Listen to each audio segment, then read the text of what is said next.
ಗೆಳೆಯರೆ, ಯಥಾ ಪ್ರಕಾರ ಪಾಕಿಸ್ತಾನ ಮತ್ತೆ ಭಾರತದ ಜೊತೆ ಸ್ನೇಹ, ಸಂಬಂಧ ವೃದ್ಧಿ, ಶಾಂತಿಯ ಮಾತನ್ನ ಆಡ್ತಾ ಇದೆ. ಎರಡೂ ಅಣುದೇಶಗಳು ಯುದ್ಧದಿಂದ ಸಾಧಿಸುವುದೇನೂ ಇಲ್ಲ, ಭಾರತ ಮನಸ್ಸು ಮಾಡಿದರೆ ಶಾಂತಿಯ ಮಾತುಕತೆಗಳು ಸಾಧ್ಯ ಅಂತ ಪಾಕಿಸ್ತಾನ ಹೇಳ್ತಾ ಇದೆ. ಈ ಮಾತುಗಳನ್ನು ಕೇಳಿಸ್ಕೊಂಡ ಮೇಲೆ ಅದು ಎಲ್ಲಿಂದ ನಗಬೇಕು ಅನ್ನೋದು ಗೊತ್ತಾಗದೆ ಭಾರತದ ಸಾಕಷ್ಟು ಜನ ಮೂಕ ವಿಸ್ಮಿತರಾಗಿ ಕೂತಿದ್ದಾರೆ. ಯಾಕೆಂದ್ರೆ ಶಾಂತಿಯ ಮಾತು ಬರ್ತಾ ಇರೋದು ಪಾಕಿಸ್ತಾನದ ಬಾಯಲ್ಲಿ. ಮತ್ತೊಂದು ಕಡೆ ಪಾಕಿಸ್ತಾನ ತನ್ನ ದೇಶದಲ್ಲಿ ಹೂಡಿಕೆಗಳನ್ನು ಸ್ವಾಗತಿಸೋದಕ್ಕೆ ಸ್ಪೆಷಲ್ ಇನ್ವೆಸ್ಟ್ಮೆಂಟ್ ಫೆಸಿಲಿಟೇಷನ್ ಅನ್ನೋ ವಿಂಗ್ ಒಂದನ್ನು ರಚನೆ ಮಾಡಿದೆ. ಅದು ಒಟ್ಟು $28 ಬಿಲಿಯನ್ ಮೌಲ್ಯದ ಹೂಡಿಕೆಗಳಿಗೆ ಗ್ರೀನ್ ಸಿಗ್ನಲ್ ಅನ್ನು ಕೂಡ ಕೊಟ್ಟುಬಿಟ್ಟಿದೆ. ಇದು ಕೊಟ್ಟಿದೆ ನಿಜ, ಆದ್ರೆ ಹೂಡಿಕೆ ಮಾಡೋರು ಯಾರು? ಏನೋ ಇವರು ಬಲವಂತದ ಮೇಲೆ ಅಲ್ಲೊಂದು ರಿಫೈನರಿ ತೆಗೆಯೋದಕ್ಕೆ ಸೌದಿ ಅರೇಬಿಯಾ ಒಪ್ಪಿಕೊಂಡಿದೆ. ಆದರೂ ಅದಕ್ಕೂ ಈಗಾಗಲೇ ಬಲೂಚ್ ಜನರಿಂದ ತೀವ್ರ ವಿರೋಧಗಳು ವ್ಯಕ್ತವಾಗ್ತಾ ಇವೆ. ಈ ಮಧ್ಯೆ ಮೊನ್ನೆ ಖೈಬರ್ ಪಖ್ತೂನ್ಖ್ವಾದಲ್ಲಾದ ಬಾಂಬ್ ಸ್ಫೋಟ ಪ್ರಕರಣವನ್ನ ನಾನೇ ಮಾಡಿದ್ದು ಅಂತ ಐಸಿಸ್ ಹೇಳ್ಕೊಂಡಿದೆ. ಆ ಸ್ಫೋಟದಲ್ಲಿ ಪಾಕಿಸ್ತಾನದ 54ಕ್ಕೂ ಹೆಚ್ಚು ಮಂದಿ ಸಾವಿಗೀಡಾಗಿದ್ದಾರೆ. ಒಂದು ಕಡೆ ಬೆಲೆ ಏರಿಕೆ, ಇನ್ನೊಂದು ಕಡೆ ಹಣಕಾಸಿನ ಕೊರತೆ, ಆಹಾರಕ್ಕೆ ಬರ, ಮತ್ತೊಂದು ಕಡೆ ರಾಜಕೀಯ ಅತಂತ್ರ, ಮಗದೊಂದು ಕಡೆ ಭಯೋತ್ಪಾದಕರ ಕಾಟಕ್ಕೆ ಸಿಲುಕಿ ಮೈ ತುಂಬಾ ತೂತು ಮಾಡಿಕೊಂಡಿರೋ ಪಾಕಿಸ್ತಾನ ಈಗ ಭಾರತದ ಜೊತೆ ಶಾಂತಿಯ ಮಾತುಕತೆ ನಡೆಸೋದಕ್ಕೆ ಸಿದ್ಧವಾಗ್ತಾ ಇದೆ. ಹಾಗೆ ಇದು ಕೇವಲ ಪಾಕಿಸ್ತಾನದ ಬಾಯಲ್ಲಿ ಬಂದು ಮಾತಲ್ಲ, ಬದಲಿಗೆ ಚೈನಾ ಪಾಕಿಸ್ತಾನದ ಮೂಲಕ ಹೇಳಿಸ್ತಾ ಇರೋ ಮಾತುಗಳಿವು ಅನ್ನೋದು ಕೂಡ ಈಗ ಗುಟ್ಟಾಗೇನು ಉಳಿದಿಲ್ಲ.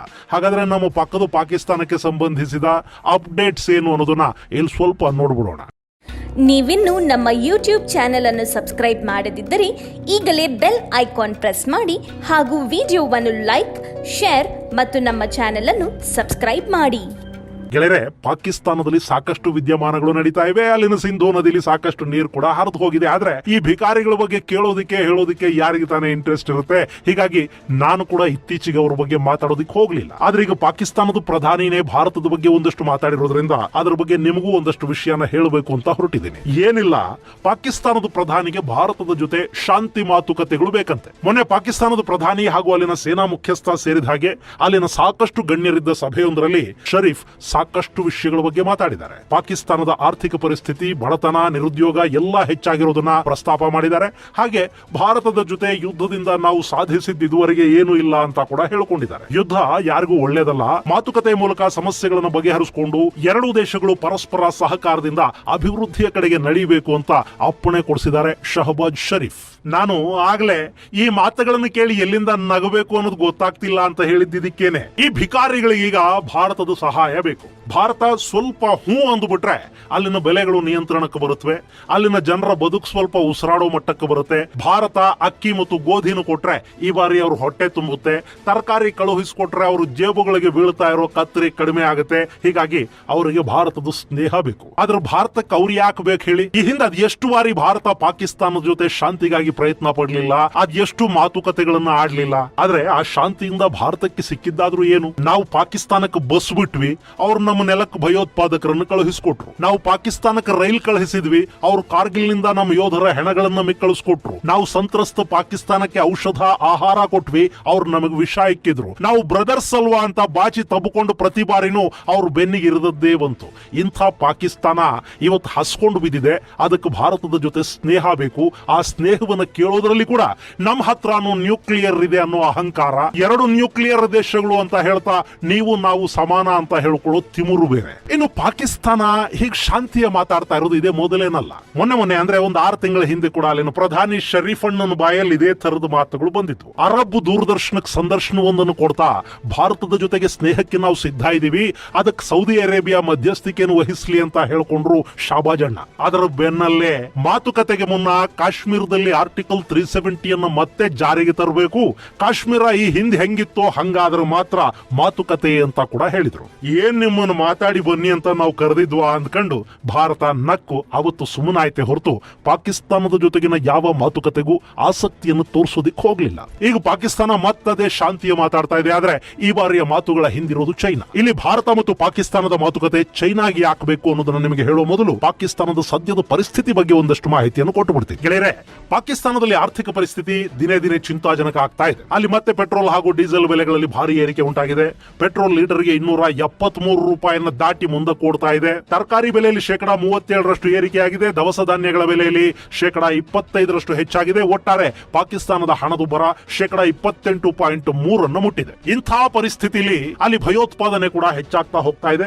ಶುಕ್ರವಾರ ಬಂತು ಅಂದ್ರೆ ಸಾಕು, ಯಾವ ಮಸೀದಿಲಿ ಬಾಂಬ್ ಸ್ಫೋಟ ಆಗುತ್ತೋ, ಎಲ್ಲಿ ಆತ್ಮಹತ್ಯಾ ದಾಳಿ ಆಗುತ್ತೋ, ಯಾವ ಪೊಲೀಸ್ ಸ್ಟೇಷನ್ ಮೇಲೆ, ಯಾವ ಸೇನಾ ಚೆಕ್ ಪೋಸ್ಟ್ ಮೇಲೆ ದಾಳಿ ಆಗುತ್ತೋ ಅನ್ನೋ ಆತಂಕದಲ್ಲಿ ಪಾಕಿಸ್ತಾನದ ಜನ ಇದ್ದಾರೆ. ಪಶ್ಚಿಮ ಭಾಗದಲ್ಲಿ ಅಂದ್ರೆ ಆಫ್ಘನಿಸ್ತಾನದ ಗಡಿಯಲ್ಲಿ ಟಿಟಿಪಿ ತೆಹರಿಕಿ ತಾಲಿಬಾನಿಗಳು ದಾಳಿ ಮಾಡ್ತಾ ಇದ್ದಾರೆ.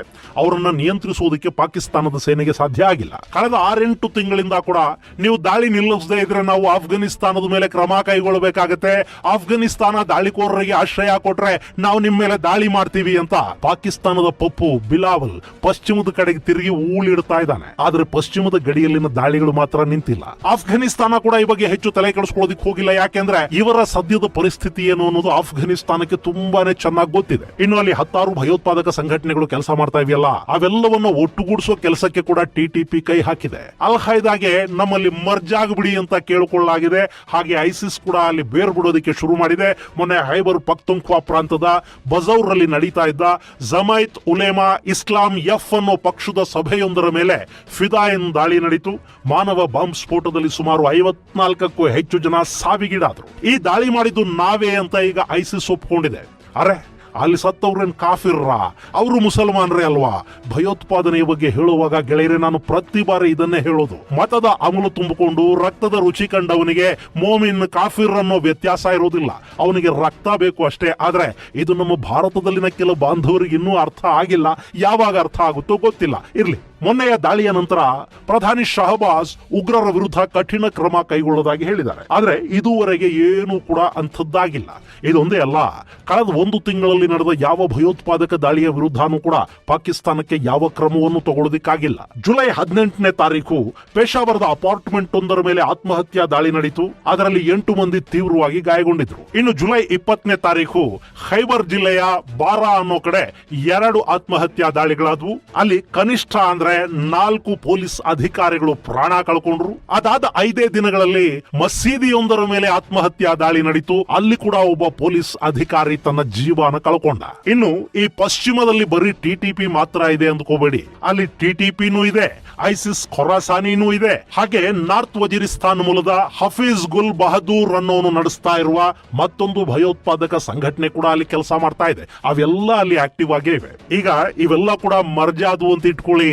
ಆಗ ಇವರನ್ನ ಎದುರಿಸೋದಕ್ಕೆ ಪಾಕಿಸ್ತಾನಕ್ಕೆ ಸಾಧ್ಯ ಆದೀತಾ? ಇನ್ನು ಬಲೂಚಿಸ್ತಾನದಲ್ಲಿ ಕೂಡ ಪ್ರತ್ಯೇಕತಾ ಹೋರಾಟ ತೀವ್ರಗೊಳ್ತಾ ಇದೆ. ನಾವು ಪಾಕಿಸ್ತಾನದಿಂದ ಬೇರೆ ಆಗಬೇಕು, ನಮಗೆ ಸಹಾಯ ಮಾಡಿ, ಅಂತಾರಾಷ್ಟ್ರೀಯ ವೇದಿಕೆಗಳಲ್ಲಿ ನಮ್ಮ ಪರ ಮಾತಾಡಿ, ನಾವು ಯಾವತ್ತೂ ನಿಮ್ಮ ಋಣಾನ ಮರೆಯೋದಿಲ್ಲ, ನಿಮಗೆ ಆಭಾರಿಯಾಗಿರ್ತೀವಿ, ಪ್ಲೀಸ್ ನಮಗೆ ಸಹಾಯ ಮಾಡಿ ಅಂತ ಬಲೂಚಿಸ್ತಾನದ ಹೋರಾಟಗಾರರು ಭಾರತವನ್ನು ಬೇಡ್ತಾ ಇದ್ದಾರೆ. ಅಲ್ಲಿ ಕೂಡ ದಿನನಿತ್ಯ ದಾಳಿಗಳು ನಡೀತಾ ಇವೆ. ಮೊನ್ನೆ ಅಂತಾರಾಷ್ಟ್ರೀಯ ವಿಮಾನಗಳಿಗೆ ಪಾಕಿಸ್ತಾನದಲ್ಲಿ ಯಾವುದೇ ಕಾರಣಕ್ಕೂ 27,000 ಅಡಿಗಳಿಗಿಂತ ಕೆಳಗೆ ವಿಮಾನವನ್ನು ಹಾರಿಸಬೇಡಿ, ಸಾಧ್ಯ ಆದ್ರೆ ಪಾಕಿಸ್ತಾನದ ವಾಯು ಪ್ರದೇಶದಲ್ಲಿ ವಿಮಾನಗಳನ್ನೇ ತಗೊಂಡು ಹೋಗಬೇಡಿ ಅನ್ನೋ ಎಚ್ಚರಿಕೆಯನ್ನು ಕೊಡಲಾಗಿದೆ. ಯಾಕೆಂದ್ರೆ ಅಲ್ಲಿನ ಭಯೋತ್ಪಾದಕ ಗುಂಪುಗಳು ಮ್ಯಾನ್ ಪಾಡ್ ಅಂದ್ರೆ ಹೆಗಲ ಮೇಲೆ ಇಟ್ಟುಕೊಂಡು ಉಡಾಯಿಸಬಹುದಾದ ರಾಕೆಟ್ ಲಾಂಚರ್ ಗಳನ್ನು ಕೂಡ ಬಳಸ್ತಾ ಇದ್ದಾರೆ. ಅದರ ಮೂಲಕ ಸುಲಭವಾಗಿ ಹೆಲಿಕಾಪ್ಟರ್ ಹಾಗೂ ವಿಮಾನಗಳನ್ನು ಉಡಾಯಿಸೋದಕ್ಕೆ ಸಾಧ್ಯ ಆಗುತ್ತೆ. ಸೊ ಪಾಕಿಸ್ತಾನದ ಏರ್ ಸ್ಪೇಸ್ ಅನ್ನ ಅವಾಯ್ಡ್ ಮಾಡಿ ಅಂತ ಅಂತಾರಾಷ್ಟ್ರೀಯ ವಿಮಾನಗಳಿಗೆ ಸಲಹೆ ಕೊಡಲಾಗಿದೆ. ಅಂದ್ರೆ ಪಾಕಿಸ್ತಾನದ ಪರಿಸ್ಥಿತಿ ಇನ್ನೆಷ್ಟು ಚಿಂತಾಜನಕವಾಗಿರಬೇಕು ಯೋಚನೆ ಮಾಡಿ. ಇಂಥ ಪರಿಸ್ಥಿತಿಯಲ್ಲಿರೋ ಪಾಕಿಸ್ತಾನದ ಮೇಲೆ ಹಣ ಹೂಡಿಕೆ ಮಾಡಿ ಬೆಳೆ ಕಿತ್ತು ಬಾಲ ಸಿಗಿಸೋದು ಅಂತಾರಲ್ಲ, ಹಂಗ ಮಾಡ್ಕೊಂಡಿರೋದು ಚೈನಾ. ಅವರು ಸಿಪೆಕ್ ಮೇಲೆ ಇದುವರೆಗೆ $60 ಬಿಲಿಯನ್ ಹೂಡಿಕೆ ಮಾಡಬೇಕಾಗಿತ್ತು. ಆ ಯೋಜನೆ ಇಷ್ಟೊತ್ತಿಗೆ ಚಾಲನೆಗೆ ಬಂದು ಚೈನಾಗೆ ಹಣದ ಮಳೆನೇ ಸುರಿಸಬೇಕಿತ್ತು. ಆದ್ರೆ ಅಲ್ಲಿ ಇದುವರೆಗೆ ಮಾಡೋದಕ್ಕೆ ಸಾಧ್ಯವಾಗಿರೋದು ಕೇವಲ $28 ರಿಂದ $30 ಬಿಲಿಯನ್ ಹೂಡಿಕೆ ಮಾತ್ರ. ಅಲ್ಲಿನ ಸಾಕಷ್ಟು ಯೋಜನೆಗಳು ಅರ್ಧಕ್ಕೆ ನಿಂತು ಹೋಗಿವೆ.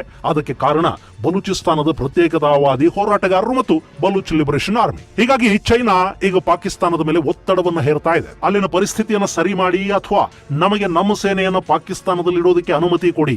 ಇದು ಚೈನಾ ಹೇರ್ತಿರೋ ಒತ್ತಡ. ಅಕಸ್ಮಾತ್ ಚೈನಾ ಸೇನೆಗೆ ಪಾಕಿಸ್ತಾನದಲ್ಲಿ ಜಾಗ ಕೊಟ್ರೆ ಪಾಕಿಸ್ತಾನ ಸಂಪೂರ್ಣವಾಗಿ ತನ್ನ ಹಿಡಿತವನ್ನು ಕಳ್ಕೋಬೇಕಾಗಿ ಬರುತ್ತೆ. ಈಗಾಗಲೇ ಸಾಕಷ್ಟು ಆಸ್ತಿಯನ್ನ ಚೈನಾಗೆ ಅವರು ಅಡ ಇಟ್ಟಿದ್ದಾರೆ. ಸೇನೆ ಕೂಡ ಅವರದ್ದೇ ಬಂತು ಅಂದ್ರೆ ಪಾಕಿಸ್ತಾನ ಆ ಭೂಭಾಗವನ್ನು ಪೂರ್ತಿಯಾಗಿ ಚೈನಾಗೆ ಬಿಟ್ಟು ಕೊಡಬೇಕು.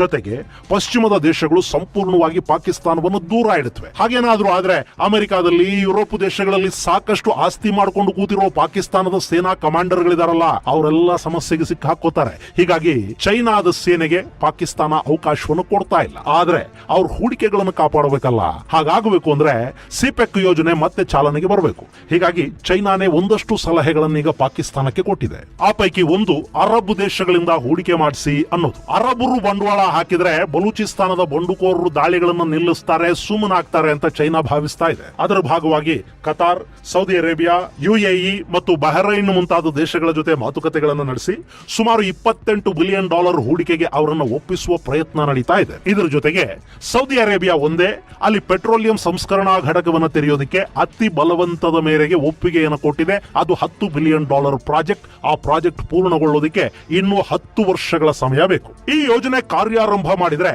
ಪಾಕಿಸ್ತಾನದ ಪೆಟ್ರೋಲಿಯಂ ಬೇಡಿಕೆಯನ್ನು ಇದು ಪೂರೈಸುತ್ತೆ ಅಂತ ಶಹಬಾಜ್ ಶರೀಫ್ ಅಲ್ಲಿನ ಜನಕ್ಕೆ ಹೇಳ್ತಾ ಇದ್ದಾರೆ. ಪಾಕಿಸ್ತಾನದಲ್ಲಿನ ರಿಫೈನರಿಗಳು 20 ಮಿಲಿಯನ್ ಬ್ಯಾರಲ್ ಉತ್ಪಾದನಾ ಸಾಮರ್ಥ್ಯವನ್ನು ಹೊಂದಿವೆ. ಆದ್ರೆ ಅಲ್ಲಿ ಸದ್ಯಕ್ಕೆ ಉತ್ಪಾದನೆ ಆಗ್ತಾ ಇರೋದು ಕೇವಲ 11 ಮಿಲಿಯನ್ ಬ್ಯಾರಲ್ ನಷ್ಟು ಮಾತ್ರ. ಮುಂದಿನ ವರ್ಷದ ಹೊತ್ತಿಗೆ ಪಾಕಿಸ್ತಾನದ ಪೆಟ್ರೋಲಿಯಂ ಬೇಡಿಕೆ 33 ಮಿಲಿಯನ್ ಬ್ಯಾರಲ್ ಆಗುತ್ತೆ ಅಂತ ಹೇಳಲಾಗ್ತಾ ಇದೆ. ಹೀಗಾಗಿ ಈಗ ಸೌದಿ ಅರೇಬಿಯಾದ ರಿಫೈನರಿ ಸ್ಥಾಪನೆ ಪಾಕಿಸ್ತಾನದ ದೃಷ್ಟಿಯಿಂದ ತುಂಬಾನೇ ಅಗತ್ಯ. ಹಾಗಲ್ಲದೆ ಇದ್ರೆ ಪೆಟ್ರೋಲ್ ಅನ್ನೋರು ಭಾರತದ ರಿಫೈನರಿಗಳಿಂದ ಸೌದಿ ಅರೇಬಿಯಾದ ಮೂಲಕ ಖರೀದಿ ಮಾಡಬೇಕಾದ ಪರಿಸ್ಥಿತಿ ಬರುತ್ತೆ. ಇನ್ನು ಸೌದಿ ಕೂಡ ಈ ಪ್ಲಾಂಟ್ ಬಗ್ಗೆ ಮೊದಲು ತುಂಬಾ ನಿರಾಸಕ್ತಿಯನ್ನು ತೋರಿಸ್ತಾ ಇತ್ತು. ಈಗ ಚೈನಾದ ಇನ್ಫ್ಲೂಯೆನ್ಸ್ ನ ಕಾರಣಕ್ಕೋ ಏನೋ ಅಂತೂ ಹೂಡಿಕೆಗೆ ಒಪ್ಪಿದೆ. ಆದ್ರೆ ಗೋದಾರು ಬಂದರಲ್ಲಿ ಅಂದ್ರೆ ಬಲೂಚಿಸ್ತಾನದ ಪ್ರದೇಶದಲ್ಲಿ ನಡೆಯೋ ಈ ಹೂಡಿಕೆಗೆ ಈಗಾಗಲೇ ಬಲೂಚ್ ಪಡೆಗಳು ಹಾಗೂ ಅಲ್ಲಿನ ಹೋರಾಟಗಾರರು ಅಪಸ್ವರವನ್ನು ತೆಗೆದಿದ್ದಾರೆ. ಅದು ಚೈನಾ ಆಗಲಿ ಅರಬ್ ದೇಶಗಳೇ ಆಗಲಿ ನಮ್ಮ ನೆಲದಲ್ಲಿ ನಮ್ಮ ಸಂಪನ್ಮೂಲಗಳನ್ನ ಬಳಸಿಕೊಂಡು ಲಾಭ ಮಾಡಿಕೊಂಡು ಆ ಲಾಭದ ಹಣವನ್ನು ಪಾಕಿಸ್ತಾನಕ್ಕೆ ಕೊಟ್ರೆ ನಾವು ಸುಮ್ಮನಿರೋದಿಲ್ಲ ಅಂತ ಬಲೂಚ್ ಉಗ್ರರು ಎಚ್ಚರಿಕೆಯನ್ನು ಕೊಡ್ತಾ ಇದ್ದಾರೆ. ಇದರ ಜೊತೆಗೆ ಭಾರತ ಕೂಡ ಈಗ POK ಬಗ್ಗೆ ಮಾತಾಡುವುದನ್ನ ಹೆಚ್ಚು ಮಾಡ್ತಾ ಇದೆ. ಬಲೂಚರು ಭಾರತದ ಸಹಾಯವನ್ನು ಕೇಳ್ತಾ ಇದ್ದಾರೆ. ಈ ಹಂತದಲ್ಲಿ ಭಾರತ ಏನೇ ಮಾಡಿದ್ರು ಅದರಿಂದ ನಷ್ಟ ಉಂಟಾಗೋದು ಚೈನಾದ ಹೂಡಿಕೆಗಳಿಗೆ. ಹೀಗಾಗಿ ಭಾರತದ ಜೊತೆ ಸ್ನೇಹ ಮಾಡ್ಕೊಳ್ಳಿ. ಭಾರತ ಯಾವುದೇ ಕಾರಣಕ್ಕೂ ಪಾಕಿಸ್ತಾನದ ವಿರುದ್ಧ ಏನು ಮಾಡದ ಹಾಗೆ ಅವರನ್ನ ಸ್ನೇಹ ಶಾಂತಿಯ ಮೂಲಕ ಕಟ್ ಹಾಕೋದಿಕ್ಕೆ ಏನು ಬೇಕೋ ಅದನ್ನು ಮಾಡಿ ಅಂತ ಚೈನಾ ಪಾಕಿಸ್ತಾನಕ್ಕೆ ಆದೇಶ ಕೊಟ್ಟಿದೆ. ಎಷ್ಟೇ ಆದ್ರೂ ಈ ಪಾಕಿಸ್ತಾನ ಅನ್ನೋದು ಕಟಕನ ಮನೆ ಗಿಣಿ ಇದ್ದಂಗೆ. ಸೊ ಚೈನಾ ಹೇಳಿಕೊಟ್ಟಿದ್ದನ್ನದು ಹೇಳುತ್ತೆ. ಜೊತೆಗೆ ಅಲ್ಲಿ ಇನ್ನು 3-4 ತಿಂಗಳಲ್ಲಿ ಚುನಾವಣೆಗಳು ಬೇರೆ ನಡಿಬೇಕು. ಹೀಗಾಗಿ ಶಹಬಾಜ್ ಒಂದಷ್ಟು ಹೊಸ ಡ್ರಾಮಾಗಳನ್ನ ಕಟ್ತಾ ಇದ್ದಾರೆ. ಆದ್ರೆ ಇದಕ್ಕೆ ತಲೆ ಕೆಡಿಸ್ಕೊಳ್ಳೋ ಸ್ಥಿತಿಯಲ್ಲಿ ಭಾರತ ಇದ್ದಾಗಿಲ್ಲ. ಪಾಕಿಸ್ತಾನದ ಶಾಂತಿ ಪ್ರಸ್ತಾವನೆಗೆ ಭಾರತ ಇನ್ನೂ ಅಧಿಕೃತವಾಗಿ ಯಾವ ಪ್ರತಿಕ್ರಿಯೆಯನ್ನು ನಾನು ಈ ವಿಡಿಯೋ ಮಾಡುವವರೆಗೆ ಕೊಟ್ಟಿರಲಿಲ್ಲ. ಅಕಸ್ಮಾತ್ ಕೊಟ್ಟರೂ ಕೂಡ ಇನ್ನೇನ್ ಕೊಡಬಹುದು ಅನ್ನೋದು ನಿಮಗಂತೂ ಗೊತ್ತೇ ಇದೆ. ಭಯೋತ್ಪಾದನೆ ಹಾಗೂ ಶಾಂತಿ ಎರಡು ಒಟ್ಟೊಟ್ಟಿಗೆ ಸಾಧ್ಯ ಇಲ್ಲ ಅಂತ ಭಾರತ ಹೇಳುತ್ತೆ ಅಷ್ಟೇ ಅಲ್ವಾ. ಇದು ಗೆಳೆಯರೆ ಪಾಕಿಸ್ತಾನದ ಕುರಿತಾದ ಒಂದಷ್ಟು ಲೇಟೆಸ್ಟ್ ಅಪ್ಡೇಟ್ಸ್. ಮುಂದಿನ ಸಂಚಿಕೆಯಲ್ಲಿ ಮತ್ತಷ್ಟು ವಿಶೇಷಗಳ ಜೊತೆ ಮತ್ತೆ ಭೇಟಿಯಾಗೋಣ. ಅಲ್ಲಿವರೆಗೆ ಜೈ ಹಿಂದ್, ನಮಸ್ಕಾರ.